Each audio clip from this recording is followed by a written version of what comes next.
All right, so before we move on to the technical check-in in the next episode, let's take 5 minutes or so to talk about code organization and why often you might want to separate your PHP logic from the HTML itself. Let's have a look. So what we have right now is a single HTML file with all of our PHP logic nested inside it, including any data or filtering or functions or loops, as you see here. And at least to some extent, it's kind of a feature. The ability to combine PHP and HTML within a single file is really powerful. But also, as you might be able to imagine, there's also the potential that this file grows and turns into a monstrosity that's incredibly difficult to reason about. So even at this early stage, it's very important that you're always thinking about readability and code organization. So I'll tell you, what a lot of PHP developers will do is they will separate the logic itself, the PHP code that gathers the data, and they will split that from the HTML that displays the data to the user. So I'll show you what we could do here. What if we took everything here? So I'm going to select all of this PHP here, and I'm going to cut it. And as a first step, just the very first step, why don't we get it out of the body tag? Why don't we put it at the very top of the document, like this?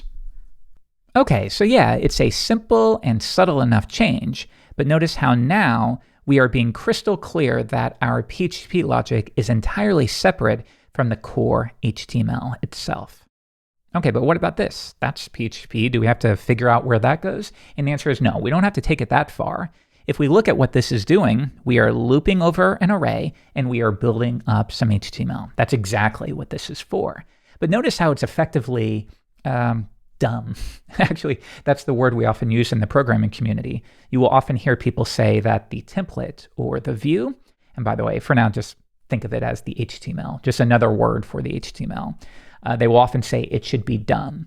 And what they mean by that is it probably shouldn't be doing any complex logic. It shouldn't be interacting with external services or the database, maybe ideally. But remember, for any given guideline, you can break it whenever you decide that it's appropriate to break that guideline. But just as a general rule of thumb, we would like our templates to mostly be kind of dumb. And that is the official jargon we're going to use in this series. Okay, so this looks good. It's a good first step, but as you can imagine, when your application grows, this section at the top of your doc type is also going to grow and grow and grow, and it's going to get a little messy. So the next step would be to split this logic into its own file. So with that in mind, what if we had one file for the PHP logic and then another file for, again, what we might call the view or the template or the HTML portion, what the user sees. All right, let's do this. I'm going to create a brand new file here, and we can name this anything we want, but I do want it to be clear that it is a template that is connected to index. So I might say index.template.php. We might say index.html.php. We might say index.view. I'm going to go with this view term because as you learn more and you start digging into frameworks, you will see that word often. And it's probably a good idea if we understand what it means earlier than later. All right, so I'm going to copy everything and move it over. But now I'm going to get rid of all of this PHP logic at the top. The only thing within this file is our core HTML and then whatever data we need to echo or loop over. Okay, now we can switch back to index.php, and I will do the opposite. I'm going to get rid of all the HTML there and leave only the PHP logic itself. Okay, but next notice, if I scroll to the bottom, my editor is saying, this is redundant. And this is it's an optional rule, but almost everyone follows it. If you have a file that exclusively contains PHP, you can omit the closing portion of the PHP tag. And then further, I wouldn't indent this. I would do something like this and then add a space at the top. Okay, so now we have two files. One file that declares the data. And again, this would be the file that might interact with your database. This might be the file that calls some kind of API to give me, I don't know, the top 20 books from Amazon. If I know how to make that request, I would do it within this file. Once I have compiled all of that data, I would then load the view that displays that data. Okay, so notice we have a separation there.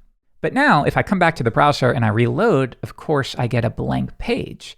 And that's because at the moment, the application doesn't know anything about this view. Just because you create it doesn't mean it's magically referenced anywhere.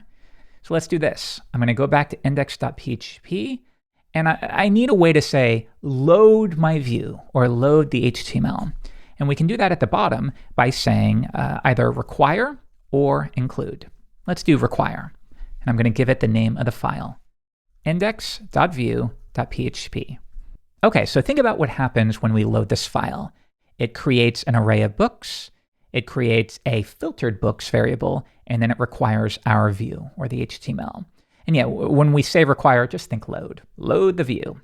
Now what's cool is the view will have access to all of the data that was defined in this file, which means even though I didn't create filtered books in this file, it's still going to work, even though you see a squiggly line here. Hold that thought. If I come back to Firefox, yeah, now that is working. So what's going on with the squiggly line here? You're probably only going to see this if you're working along in PHP Storm. And I think it's confusing, and I'm surprised they do this, but PHP Storm will not follow requires and includes when tracking variables or something like that. But we can solve it pretty easily by opening up settings, and I'm sorry, I'll do it manually. Let's go to PHP Storm, Preferences, Editor, Inspections, and these are all the inspections that PHP Storm will do for any language or for any tool. The one we care about is within the PHP section, all the way down to undefined symbols and then undefined variable, because that was the error that we were seeing. I'm going to turn on this right here, search for variable definitions outside the current file. So let's turn that on as I've done, apply it, and that squiggly line should go away if I return to the view, and it does. Yeah, kind of a weird one, but if you're using Visual Studio Code or Sublime Text, I bet you won't see that at all. Either way though, it's still going to work. There's no problem there at all. Cool. All right, so think about what we accomplished in this episode. And by the way, this is like bedrock stuff. It's incredibly important what we're covering in this video. We've learned that it's key to separate your PHP logic from the layer that renders it for the user. And that second layer could be called the HTML. You could call it the view. You could call it the template. They're often used interchangeably. I typically use the word view, which is why we named the file index.view.php. And now notice how much easier it is to reason about. If I need to adjust the PHP logic, I go into index.php and I make my change. If I instead need to tweak the presentation, for example, I don't want to use an unordered list, I want to switch over to divs or a definition list or something. Well, I know that I will make that change within the view layer. And this also is much easier to reason about. It has access to some data, and it's, again, effectively dumb. It loops over it, and it renders it for the user. Pretty cool.